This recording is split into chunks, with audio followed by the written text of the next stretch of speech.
Police सध्या पुण्यातील कुख्यात गुंडांविरोधात कडक कारवाई करत असलेले पाहायला मिळतात। या सगळ्यामध्ये कोथरूडमध्ये गोळीबाराचं प्रकरण झालं होतं, त्यानंतर निलेश घायवळ हा कुख्यात गुंड तेव्हापासून आतापर्यंत फरार आहे। त्याच्या विरोधात इंटरपोलशी संपर्क सुद्धा करून झाला, रेड कॉर्नर आणि ब्लू कॉर्नर नोटीस सुद्धा जारी केली गेली, मात्र तरी सुद्धा अजूनही तो पुणे पोलिसांना मिळून आलेला नाही।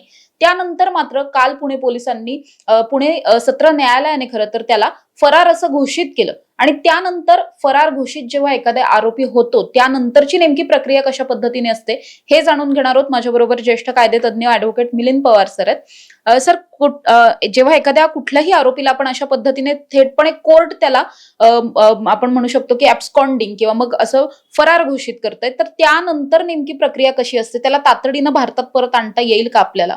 त्यामध्ये त्याची प्रोसिजर अशी आहे की आता तो फरार डिक्लेअर केला आणि पोलिसांनी काहीतरी red corner blue corner notice काढल्या असं काहीतरी ऐकतोय। आता रेड कॉर्नर म्हणजे इंटरपोल मार्फत त्या गुन्हेगाराचा तपास चालू होतो।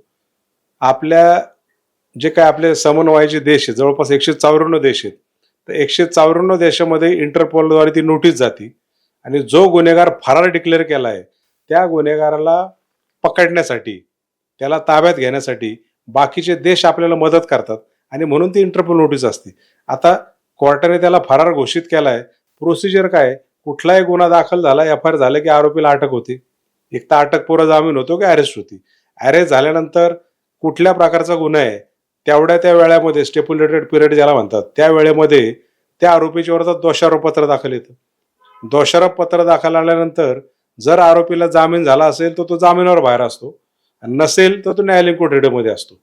आता या केसमध्ये एफ.आय.आर दाखल झाली आणि एफ.आय.आर दाखल झाल्यापासून माझ्या माहितीप्रमाणे तो आरोपी फरार आहे, तो सापडत नाही, तो गेला बाहेरच्या देशामध्ये पळून, आणि म्हणून रेड कॉर्नर नोटीस काढली। रेड कॉर्नरचा मदत घेऊन दुसऱ्या देशातून त्याला इथं कसं आणायचं हे पोलीस काम करतील। पण न्यायालयासमोर जर चार्जशीट आला असेल आणि तो जर आरोपी नसेल तर 178(3) प्रमाणे त्याला पुरवणी चार्जशीट त्याला पाठवायचा पोलिसांचा अधिकार आहे। पोलिसांनी रिपोर्ट दिला असेल की सिन्स म्हणजे रजिस्ट्रेशन ऑफ एफ.आय.आर, म्हणजे एफ.आय.आर दाखल झाल्यापासून हा आरोपी निष्पन्न होत नाही, मिळून येत नाही, आणि असं तपासात निष्पन्न झाले की तो आता देश सोडून पारांगण झालेला आहे, पळून गेलाय, आणि म्हणून त्याला फरारी घोषित ॲब्स्कॉन्ड डिक्लेअर करावं। एकदा त्याला ॲब्स्कॉन्ड डिक्लेअर केलं की बाकीचे मग प्रोक्लेमेशन, त्याच्या घरी नोटीस लावणं, त्याचे बँकेचे अकाउंट सील करणं, जिथं जिथं त्याला त्या आशेने तरी तो येईल त्या दृष्टीने तपास करण्याच्या उद्देशाने पोलीस त्याला फरारी घोषित करतात। आणि फरारी एकदा घोषित झाला आणि तो भविष्यात सापडला तर त्याला जामीन मिळणं देखील नंतर अवघड होऊन बसतं। हे सगळ्या पुढच्या कायद्याची किचकट प्रक्रिया आहेत सगळ्या। आता सर, या केसमध्ये जेव्हापासून त्याला फरार घोषित करण्यात आलं त्यानंतर असं बोललं जातंय की पुणे पोलिसांनी त्याची संपूर्ण संपत्ती वगैरे जप्त करण्याच्या अनुषंगाने सुद्धा पावलं उचलायला सुरुवात केलेली आहे। तर अशा पद्धतीने संपूर्ण संपत्ती एखाद्या आरोपीची आपल्याला कधी जप्त करता येते? नाही, आता यामध्ये माझ्या माहितीप्रमाणे मोका लावलाय, आणि मोका लावला असेल तर मोकाच्या कायद्यानुसार पोलिसांना पूर्ण सगळ्या परवानग्या आहेत, सगळ्या प्रोसिजर आहेत, त्यानुसार ते सगळ्या प्रॉपर्टी अटॅच करणं, त्याचा अहवाल न्यायालयासमोर देणं, जेवढ्या प्रॉपर्टी मिळकती त्याच्या नावावर आहेत, तपासामध्ये ज्यावेळेला हे निष्पन्न होईल की संघटित गुन्हेगारातून बेकायदेशीररित्या अमुक मिळकती त्यांनी मिळवल्यात, मग त्याच्या बाकीचे नातेवाईक असतील, कोणाचे असतील, आणि ते जर ट्रेस झालं तपासामध्ये तर त्या देखील पोलिसांना तपासाचा भाग म्हणून अटॅच करून न्यायालयासमोर त्याचा अहवाल देण्याचा पोलिसांना पॉवर्स आहेत। पण एकदा अटॅच केल्यानंतर संबंधित आरोपीला जर असं वाटलं की बेकायदेशीरपणाने माझा कुठलाही संबंध नसताना चुकीच्या मिळकती प्रॉपर्टीज जप्त केल्यात, आणि हे जर न्यायालयासमोर तो आरोपी सिद्ध केला तर त्यावेळेला न्यायालय तसा निर्णय घेऊ शकतो। पण जेवढ्या प्रॉपर्टी इल्लिगली त्या आरोपीने बेकायदेशीर पैशातून उभे केल्या असतील तपासादरम्यान, आणि मोकासारखा गुन्हा असेल तर सगळ्या प्रॉपर्ट्या अटॅच करण्याच्या, जप्त करण्याच्या पोलिसांना कायद्याने दिलेला तो अधिकार आहे। पण जर अशा पद्धतीने एखाद्या आरोपीचा जर संपत्ती जप्त झालेली असेल तर त्याला ती पुन्हा मिळवता वगैरे येते, अशी पण काही प्रोसेस असते की जप्त झाली म्हणजे नाही, आता तपासामध्ये पोलिसांना संशय वाटला की ह्या इलिगल फंडिंग मधून, पैशामधून तिने ही मिळकत घेतली, मग ही प्रॉपर्टी सरकार जमा करायची का तशीच ठेवायची, हा सगळा अहवाल न्यायालयासमोर द्यायला लागतो। न्यायालयाला पटवून द्यावं लागतं की इलिगल पैशातनं ह्या प्रॉपर्टी तिने गेल्यात, आणि त्याच वेळेला आरोपीला पण तेवढाच अधिकार असतो की ही जी प्रॉपर्टी घेतलेली, हे गुन्हे घडायच्या अगोदर मी ती घेतली होती, ह्या गुन्ह्याचा, ह्या पैशाचा, ह्या प्रॉपर्टीचा काही संबंध नाही, तो जर हे सगळं मी लिगली कशा बरोबर मिळकती घेतल्यात हे जर न्यायालयासमोर सिद्ध करू शकला तर न्यायालय ते प्रॉपर्टी ते अटॅचमेंट काढू शकतं. असं देखील केसेस काही प्रकरणामध्ये घडलेले आहे.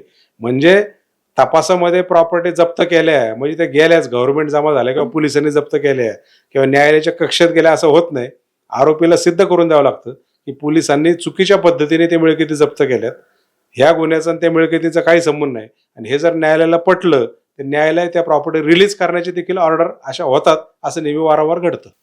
आता सर या प्रकरणामध्ये त्याला फरार घोषित केल्याच्या नंतर तो स्वतःहून समोर येईल अशी शक्यता वाटतीये सगळ्यांना, कारण त्याच्या प्रॉपर्टी जप्त करण्याविषयी वगैरे बोललं जातं. त्यामुळे त्या भीतीने तरी तो पुन्हा परत येईल किंवा मग त्याचे अकाउंट्स फ्रीज करण्यात आली आहेत, त्या भीतीने तरी तो समोर येईल असं वाटतंय. पण जर तो समोर आलाच नाही तर मग त्याच्या दृष्टिकोनातून काही करता येईल? नाही, आता कसं आहे, त्याला इंटरपोलची नोटीस केली. आता इंटरपोल शेवटी बाहेरच्या देशात गेल्यानंतर तुम्हाला विजा किती दिवसाकरता मिळाला आहे, पासपोर्ट तुमचा कुठला आहे, त्या देशामध्ये तो कुठल्या नावाने, कारण इंटरपोलची नोटीस म्हणजे त्या त्या देशामध्ये असा अमुक अमुक भारतामधील अमुक अमुक राज्यातील अमुक शहरातील ह्या पोलीस स्टेशनच्या अंतर्गत दाखल असलेल्या CR नंबर, कलम, बाकीचे मर्डर असेल बाकीच्या गोष्टी, या कलमाखाली ह्या आरोपीला इथून तो परागंद झालाय, आपल्या देशामध्ये आश्रय घेतला असं आम्हाला कळलंय. पुणे येथील कोर्टाने त्याला फरारी घोषित केलंय, कोर्टाची ऑर्डर, आणि म्हणून तात्काळ तुम्ही आमच्या देशामध्ये हवाली करा. असं एकदा तिकडे गेल्यानंतर त्या देशाची जबाबदारी असते की संबंधित आरोपीला ट्रेस करून तिथल्या न्यायालयासमोर हजर करायचं आणि भारताला त्याला प्रत्यार्पण करायचं. ही सगळी कायद्याची प्रोसिजर आहे. पण संबंधित आरोपी जर वेगळ्या नावाने त्याचा पासपोर्ट असेल, वेगळ्या नावाचा विजा असेल, तर ते गव्हर्नमेंट देखील काय करू शकत नाहीत. आणि म्हणून पोलिसांची कसोटी असते की त्याला बरोबर ट्रॅप करून मग त्याचे फोटो पाठवणं, हाच आरोपी आहे पण दुसऱ्या नावाने राहतोय, मग त्याला पोलीस तिकडच्या देशातल्या पोलिसांना ट्रेस करायला लावणं, आणि तो जर प्रॉपरली ट्रेस झाला मग मात्र तो भारतामध्ये येऊ शकतो, असं एक वकील म्हणून मला वाटतं.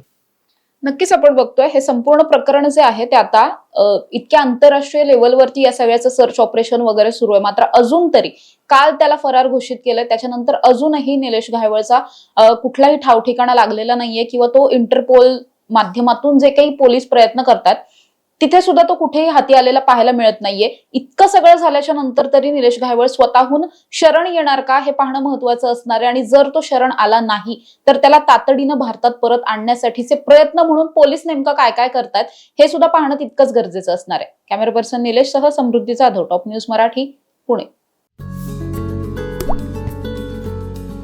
आता जोकासू STP या अत्याधुनिक जॅपनीज तंत्रज्ञानाने सुसज्ज, quick installation, energy efficient, noiseless blowers, low maintenance या आणि अशा वैशिष्ट्यांनी परिपूर्ण जोकासू STP तंत्रज्ञान प्रकल्प उभारणीपासून ते विक्री पश्चात समाधानकारक सेवा देणारी, भारताबरोबरच परदेशात देखील प्रकल्पांची यशस्वी उभारणी करणारी company Deccan water treatment private limited.